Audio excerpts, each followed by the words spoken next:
I hope you guys enjoy this video. Like and comment down below. Subscribe for more content.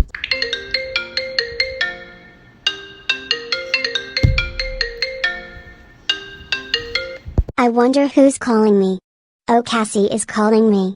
Hi, Cassie. Hi, Makayla. When I'm on my way to your house. Wow, that's cool, Cassie. See you later. See you later, Makayla.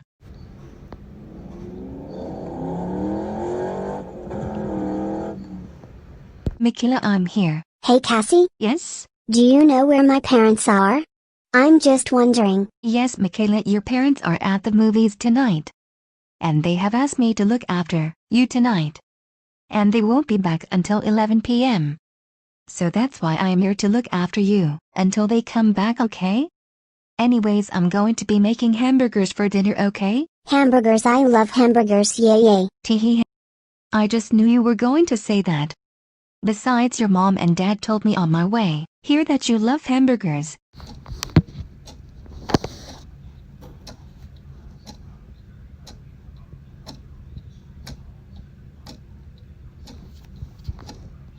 Wow, GoBig, wasn't that a good idea of asking Cassie to look after Makayla for the night? I would have to agree with you. It was a very good idea, Luna. Yawn. Cassie, I'm getting really sleepy. I guess the hamburgers are making you sleepy. Come here, I'll take you up to bed, and I'll let my Amazon tell you a story, okay? Yay. I can't wait to hear what story the Amazon will tell me. Okay, here we go.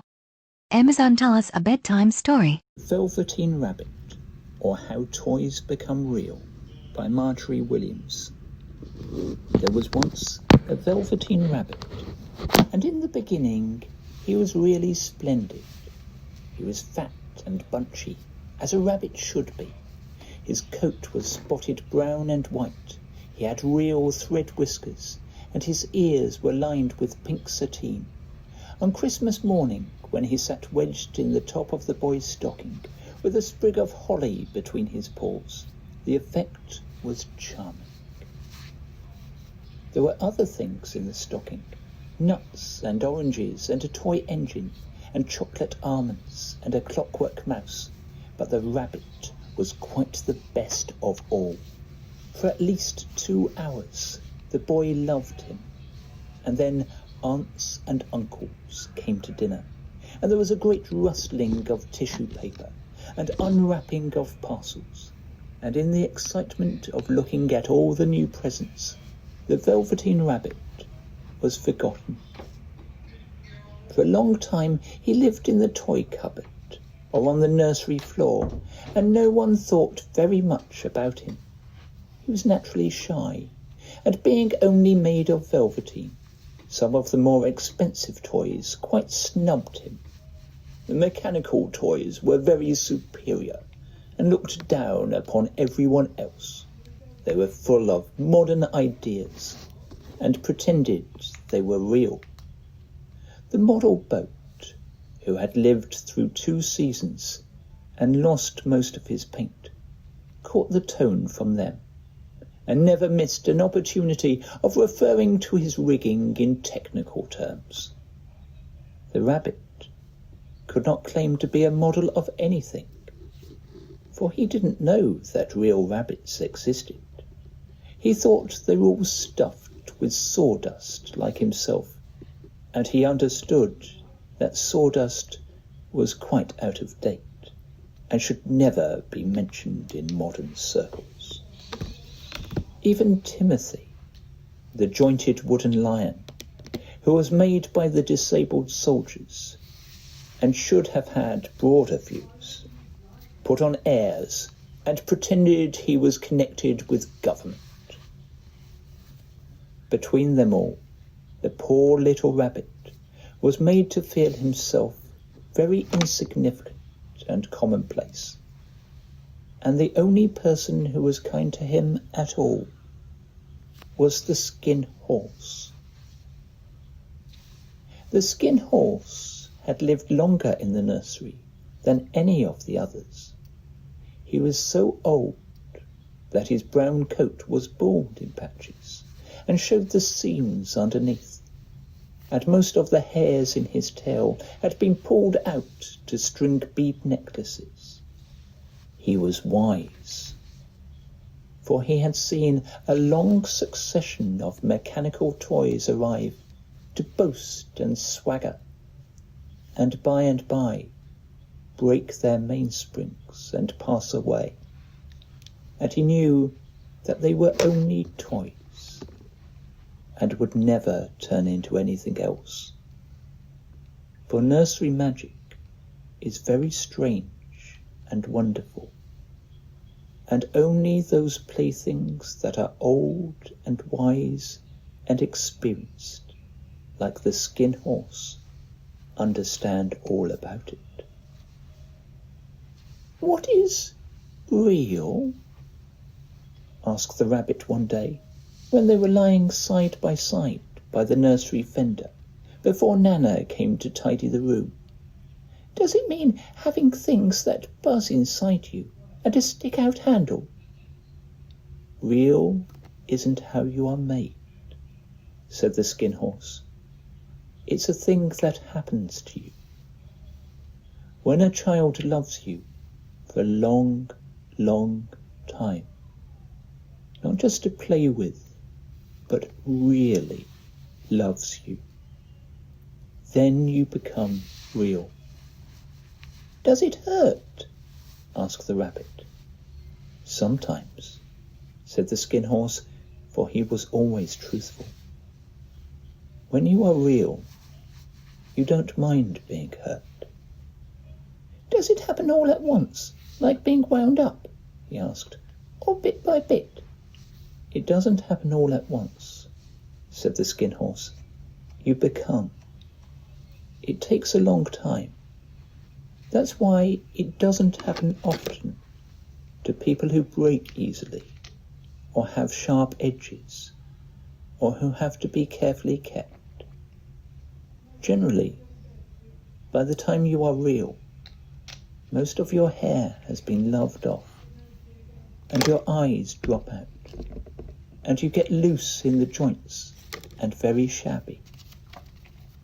But these things don't matter at all, because once you are real, you can't be ugly, except to people who don't understand."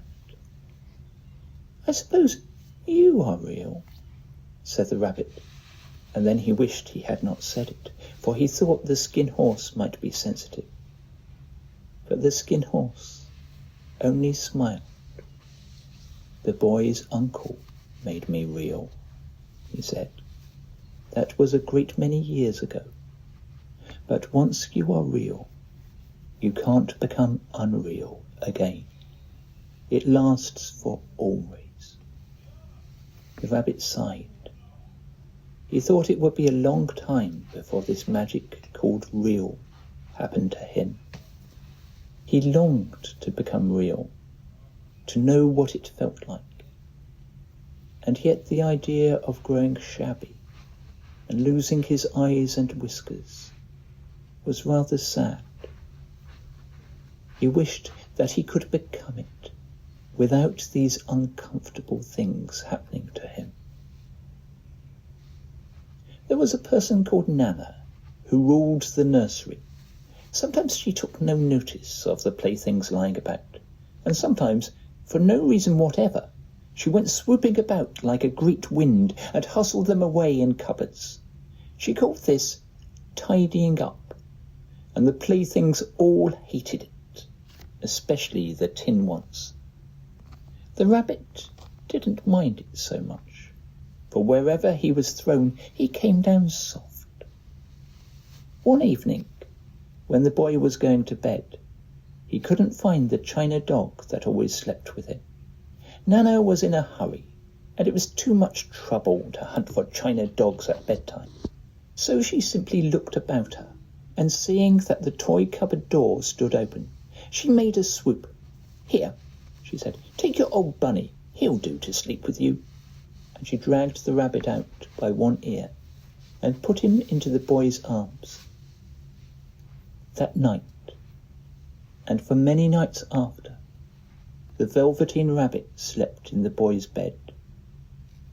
At first, he found it rather uncomfortable, for the boy hugged him very tight, and sometimes he rolled over on him, and sometimes he pushed him so far under the pillow that the rabbit could scarcely breathe. And he missed, too, those long moonlight hours in the nursery, when all the house was silent, and his talks with the skin horse. But very soon he grew to like it, for the boy used to talk to him, and made nice tunnels for him under the bedclothes that he said were like the burrows the real rabbits lived in. And they had splendid games together, in whispers, when Nana had gone away to her supper and left the nightlight burning on the mantelpiece. And when the boy dropped off to sleep, the rabbit would snuggle down close under his little warm chin and dream, with the boy's hands clasped close round him all night long. And so time went on, and the little rabbit was very happy, so happy that he never noticed how his beautiful velveteen fur was getting shabbier and shabbier, and his tail becoming unsewn, and all the pink rubbed off his nose where the boy had kissed him. Spring came, and they had long days in the garden, for wherever the boy went, the rabbit went too. He had rides in the wheelbarrow, and picnics on the grass, and lovely fairy huts built for him under the raspberry canes behind the flower border. And once, when the boy was called away suddenly to go out to tea, the rabbit was left out on the lawn until long after dusk, and Nana had to come and look for him with the candle, because the boy couldn't go to sleep unless he was there. He was wet through with the dew, and quite earthy from diving into the burrows the boy had made for him in the flower bed, and Nana grumbled as she rubbed him off with a corner of her apron. "You must have your old bunny," she said. "Fancy all that fuss for a toy." The boy sat up in bed and stretched out his hands. "Give me my bunny," he said. "You mustn't say that. He isn't a toy. He's real." When the little rabbit heard that, he was happy, for he knew that what the skin horse had said was true at last. The nursery magic had happened to him, and he was a toy no longer. He was real. The boy himself had said it. That night he was almost too happy to sleep, and so much love stirred in his little sawdust heart that it almost burst, and into his boot-button eyes, that had long ago lost their polish, there came a look of wisdom and beauty, so that even Nana noticed it next morning when she picked him up and said, "I declare if that old bunny hasn't got quite a knowing expression." That was a wonderful summer. Near the house where they lived, there was a wood, and in the long June evenings, the boy liked to go there after tea to play. He took the velveteen rabbit with him, and before he wandered off to pick flowers, or play at brigands among the trees, he always made the rabbit a little nest somewhere among the bracken, where he would be quite cosy, for he was a kind-hearted little boy, and he liked Bunny to be comfortable. One evening, while the rabbit was lying there alone, watching the ants that ran to and fro between his velvet paws in the grass, he saw two strange beings creep out of the tall bracken near him. They were rabbits like himself, but quite furry and brand new. They must have been very well made, for their seams didn't show at all, and they changed shape in a queer way when they moved. One minute they were long and thin, and the next minute fat and bunchy, instead of always staying the same, like he did. Their feet padded softly on the ground, and they crept quite close to him, twitching their noses, while the rabbits stared hard to see which side the clockwork stuck out, for he knew that people who jump generally have something to wind them up. But he couldn't see it. They were evidently a new kind of rabbit altogether. They stared at him, and the little rabbits stared back, and all the time their noses twitched. "Why don't you get up and play with us?" one of them asked. "I don't feel like it," said the rabbit, for he didn't want to explain that he had no clockwork. "Oh." Yawn. I really like that story. Night, Cassie. You're welcome, Makayla. I'm glad you liked that story. Night, sweetie. Kisses you on the cheek. Cassie, we are home. Oh, hi, Luna and Go Big. And oh my goodness, your baby girl Makayla was so good for me tonight. And she is sleeping right now, and I just got done reading her a story. And she loved it. And if you guys ever need me to spend the night with her, I am very happy to do that as well. Me and Luna had a feeling that you were going to be the right person for the job. Anyways, we can take it from here, Cassie. We will let you go home and get some rest. Have a great night, Cassie. We'll call you if we ever need you again. Which I have a feeling we might need you again after you come back from your 2 weeks with your grandparents, when you were done spending the 2 weeks with them. Anyways, good night, Cassie. We love you so much. AWW. Go Big and Luna. It's never a problem. Anyways, I will see you guys after the 2 weeks. And I love you guys too. Gives both Luna and Go Big a hug while crying of happy tears. Bye, Cassie. Bye, Cassie. Anyways, guys, that's all for this video. We'll see you all in the next video. This is Cassie, Makayla, Go Big and Luna signing off. Thanks for watching. Subscribe for more videos.